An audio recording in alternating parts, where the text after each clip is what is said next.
Nah, kita akan masuk ke sesi panel discussion, teman-teman. Oke, kita masuk pertanyaan pertama ini dari Kak Muhammad Aidil, ya, yang dari Malaysia. Wow. Saya mau bertanya, bagaimana saya bisa mencintai diri sendiri padahal sulit untuk mencintai diri sendiri karena kondisi saya tidak seperti orang lain.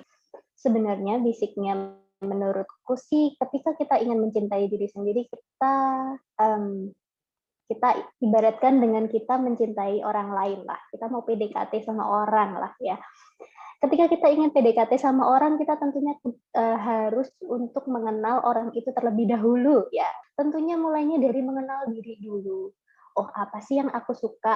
Oh, apa sih yang membuat aku merasa seperti ini? Oh, apa sih kemampuanku? Itu dimulai dari mengenali dulu.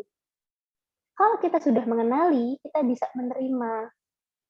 Nah, ketika kita sudah bisa menerima yang namanya kelebihan kita, kekurangan kita, kemampuan kita, nah itu kita baru bisa mencintai diri. Oke, kita masuk sesi pertanyaan berikutnya. Ini dari Kak Safril Ilmi, ya. Saya Safril dari Aceh, izin bertanya bagaimana jika kita dikejar deadline kerjaan yang sudah sangat dekat, apakah masih worth it kita menerapkan work-life balance ini? Ya, mungkin ini bisa dimulai dari Kak Putri nih, Kak. Oke, kalau udah dikejar deadline, ya itu tadi yang tadi kata Kak Smita sama Kak Belinda tadi, tentukan prioritas tadi kan. Ada yang namanya prioritas. Di mana kamu letakkan deadline itu tadi, atau di tengah kah, atau di atas kah, atau di bawah kah gitu. Di mana kamu letakkan prioritas itu, disitulah kamu mulai mengerjakan gitu. Kalau udah dikejar deadline, ya mau nggak mau harus dikerjakan gitu kan. Yap. Wow, thank you. Mungkin ada tambahan dari Kak Belinda atau Kak Smita?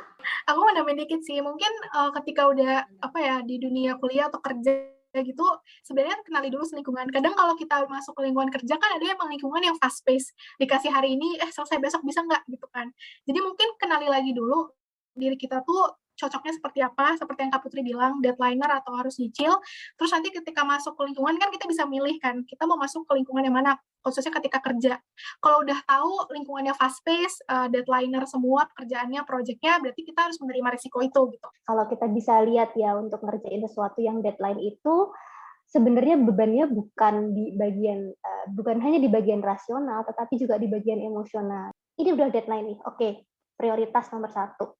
Dia berapa jam lagi untuk deadline, dia berapa jam lagi.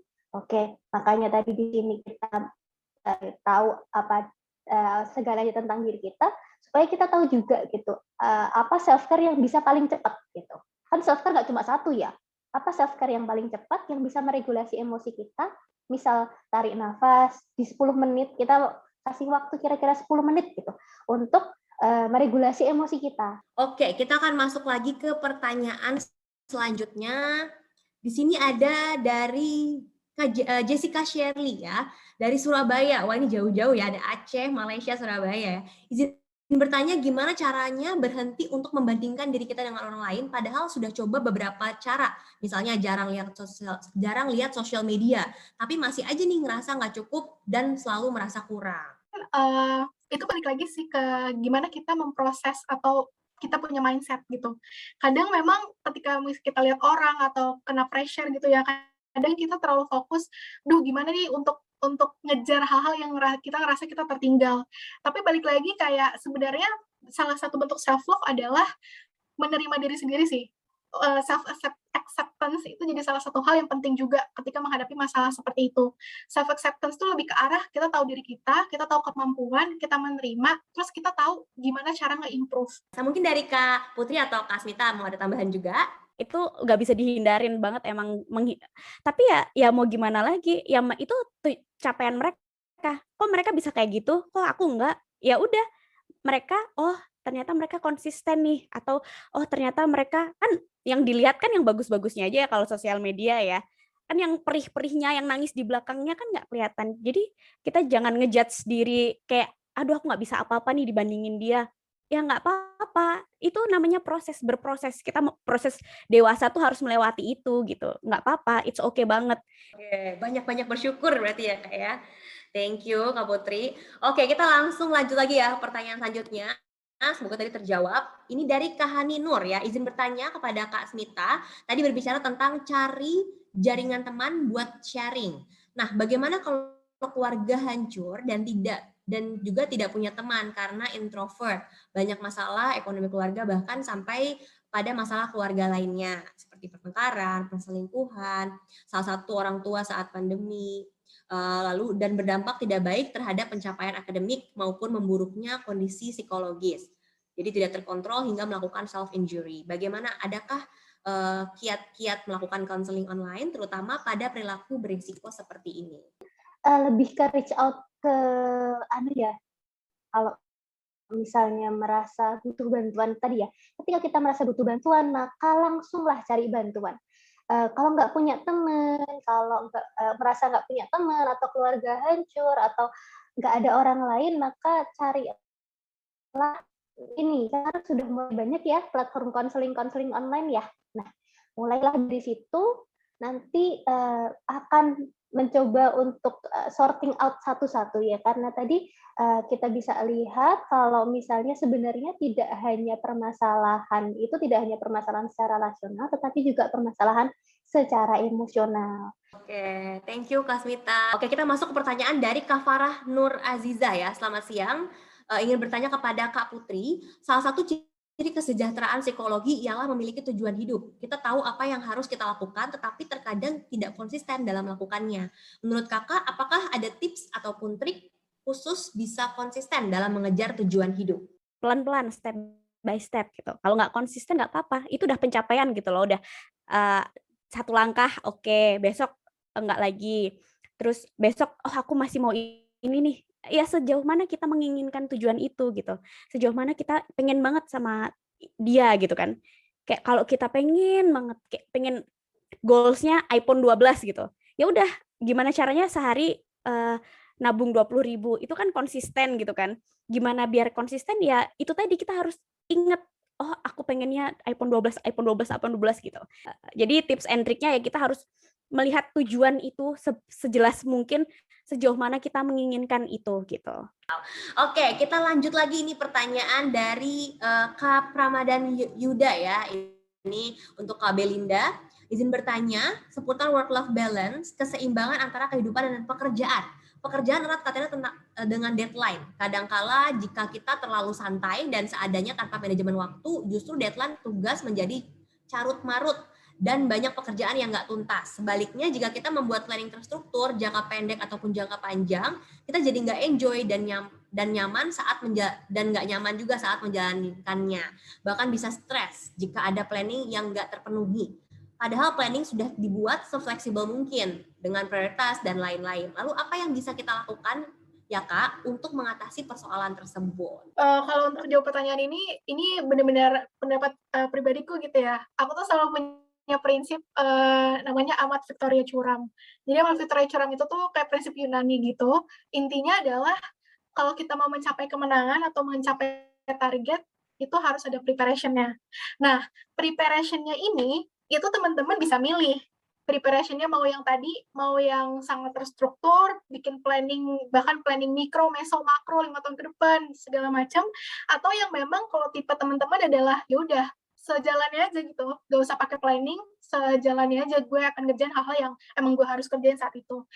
Mungkin itu ya jawabannya, semoga menjawab. Wow, oke. Thank you Kak Belinda. Mungkin dari Kak Smita atau Kak Putri ada tambahan? Mungkin tambahan di bagian Ya, ini aja ya. Kan untuk pertama kan kita dari Belinda tadi kita tahu ya. Kita perlu menanamkan mindset kalau life itu never flat ya kayak kita tuh ya, ada yang up and down gitu. Kemudian perlu juga kita sadari bahwa that's how's life, dan itu tidak mempengaruhi how worthy we are. Kadang kita merasa ketika gagal tuh langsung, wah ini salahku. No, it's not. Jadi kegagalan, kemudian keberhasilan, itu tidak ada korelasinya langsung dengan worthiness kita. Kita tetap worthy kok. Luar biasa, thank you Kak Smita ya. Kita langsung masuk lagi pertanyaan selanjutnya dari Kak Febiesta Deborah. Saya Febi ingin bertanya bagaimana jika kita ingin mencoba memulai produktif tapi tidak tahu mulai dari mana. Nah, ini sedangkan hampir semuanya penting. Nah, ini mungkin juga bagus sekali nih pertanyaannya. Mulai dari mana gitu ya? Mungkin bisa dimulai dari Kak Putri, Kak? Tadi yang kalau kuncinya tadi buat prioritas tadi kan, kalau semuanya misalnya 90 gitu, yang mana yang 91 deh, tuh dibandingin antara 4 atau 5 gitu, yang mana yang 91 yang lebih penting. Nah, itu yang kita kerjakan dulu. Nanti kalau udah kayak gitu, kayak kata Mbak Belinda tadi, kita ngerti flow-nya gitu kan, oh habis ini, habis itu, gitu. Oke, luar biasa, Kak Putri. Jadi good banget. Mungkin ada tambahan lagi nih dari Kak Smita atau Kak Belinda? Aku mau nambahin dikit sih. Boleh, silakan Mungkin Kak. aku sempat ini sih kalau penting banget semua kayak gitu gimana milihnya gitu kan ya. Jadi aku apa namanya pernah bikin kayak framework gitu, bukan aku yang bikin sih, orang ya psikologi gitu bikin. Jadi ada 2 hal yang bisa teman-teman considerin gitu, impact sama ease of implementation. Jadi coba teman-teman mapping mana yang hal-hal yang dari yang penting semua itu, yang kalau nggak dikerjain itu impact buruknya ke kita tuh paling tinggi, dan ease of implementation-nya tuh Jangan lupa diterapkan ya tadi untuk yang bertanya gitu ya, Kak Feby. Kita lanjut lagi, ini pertanyaannya cukup banyak ya. Saya pilih lagi, ini ada dari Kak Devianti ya. Pertanyaannya adalah untuk life balance itu sendiri, bahwa di mana ini merupakan keseimbangan hidup. Lalu apakah life balance itu dapat berubah karena mental dan emosi kita? Padahal dari awal kita sudah merancang sesuatu sesuai deadline. Apakah mental dan emosi ini akan jauh lebih berpengaruh? Oke, iya. Kalau misalnya itu tadi ya, kadang itu yang sulit itu bukanlah mencapai sesuatunya, tetapi beban mental yang kita rasakan. Nah, kita perlu pahami juga seperti yang tadi teman-teman juga sudah paparkan, bahwa tidak selamanya yang namanya balance life itu tuh balance gitu. Menerima bahwa kita itu juga kadang out of balance and it's okay gitu. Jadi kalau aku ibaratkan naik kalau ibaratkan ibaratkan kehidupan ini adalah kita naik sepeda gitu. Kita naik sepeda, kita punya tujuan gitu. Kita punya tujuan, dan balance itu adalah ketika kalau kita nyepeda gitu ya, moving forward gitu. Nah, apakah itu akan selalu balance? Oh, enggak juga. Kadang kita akan terasa tidak balance juga gitu, dan itu yang perlu kita pahami pertama. Sehingga ketika kita nanti out of balance, itu kita tidak sekecewa itu. Oke, sudah cukup ya. Ini pertanyaannya mirip-mirip juga, tapi memang ini mungkin dari Kak Puspita Diana ya, izin bertanya, gimana memanajemen emosi saat kita lagi down? Kayak udah ngerasa capek akan sesuatu hal yang udah kita usahakan, tapi belum mencapai goal-goalnya gitu. Dampaknya jadi menjauhi orang-orang, nggak pengen ketemu teman-teman, meskipun mereka udah berusaha menyemangati kita, tapi malah jadi pingin menyendiri. Karena kalau berinteraksi sama orang, takut emosinya nambah nggak kekontrol. Udah berusaha self-love, tapi malah jadi merasa menyalahkan diri sendiri. Nah, ini gimana nih Kak, dalam menghadapi seperti ini gitu? Mungkin dari Kak Belinda, Kak. Oke, kalau dari aku sih gimana ya, kuncinya itu adalah yang pertama pastinya ngerti, balik lagi sih ya, kayak tahu diri sendiri gitu sih, kayak knowing ourselves better and better, tapi jangan lupa juga untuk terbuka tadi, yang open minded sama orang. Kadang kita sendiri tuh nggak bisa nyelesain masalah yang datang ke kita butuh orang lain. Nah, orang lain, environment sekitar kita ya, sesimpel orang tua, adik, kakak, teman, sahabat, pasangan, siapapun itu yang kita percaya, itu sebenarnya bisa bantu kita untuk nyelesain masalah yang datang ke diri kita tersebut. Oke. Nah, kalau Mbak Puspita mungkin sudah berada di dalam kondisi itu kan berarti ada signaling, oh ini butuh help gitu. Jangan ragukan our instinct untuk mencari help gitu ya. Berarti itu beneran butuh help, ya meskipun profesional atau tidak profesional. You need help. Ketika your gut or your instinct say that you need help. Wow, thank you Kak Asmita. Silakan Kak Putri. Ya, kalau dari aku itu kan ciri orang nggak bahagia kan berarti itu dia merasa tidak bahagia. Kenapa tidak bahagia? Kenapa goals-goals-nya tidak tercapai itu tadi kayak ya itu kata Kak Smita tadi, that's a signal. Cari butuh someone or you need me time. Ya, apa me time kamu buat apa?